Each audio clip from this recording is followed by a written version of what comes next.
I wash my fleece to get the dirt out, and some lanolin. I want to keep enough lanolin in the fleece to make the spinning smoother. Wool with no lanolin left is not a pleasure to spin for me. Raw fleece has a lot of dirt in it, plus suint and lanolin. Suint is the sheep's sweat. It is composed of potassium salts and soapy organic acids that are soluble in cold water. That way it acts as a cleanser of the lanolin. You can see the suint as the soapy bubbles in the water.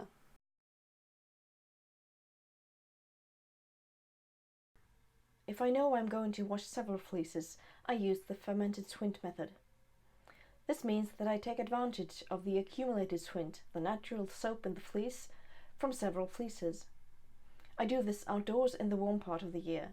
This is not something you want to do indoors. I fill a tub with either rainwater or water from the hose. After filling the tub, I soak the first fleece in the water. Ideally, the first fleece should be a really dirty one to bring as much suint and gunk as possible. I leave it for a week. I make sure I put a lid on the tub. This brew does not smell like raspberry pie. This is the fourth fleece.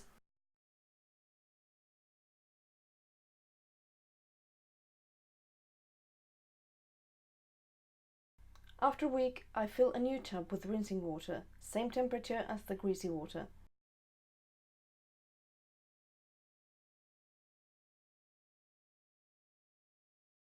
I leave the fleece in the rinsing water for a while and rinse with another 2 waters. This is what the first rinsing water looks like after a while.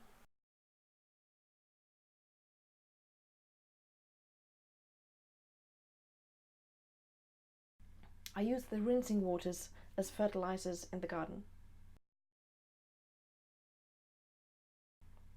After I have removed the first fleece from the greasy soak, I soak another fleece in it and leave it for a few days. I use the same rinsing procedure, and I keep doing this until I'm out of fleeces. At the moment I have a suint bath that is on its 5th fleece. The water is really gunky and smelly, but it gets the wool magically clean and my precious lanolin stays in the wool, just where I want it. When I have no more fleeces to clean, I use the gunky suint water as a fertilizer in the garden. However, this is a very potent fertilizer. I make sure I dilute the liquid to avoid overfeeding my plants.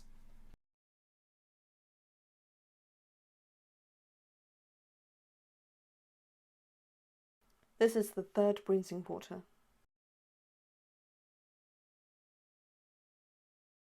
I spin cycle the wool and let it dry outdoors on a grid.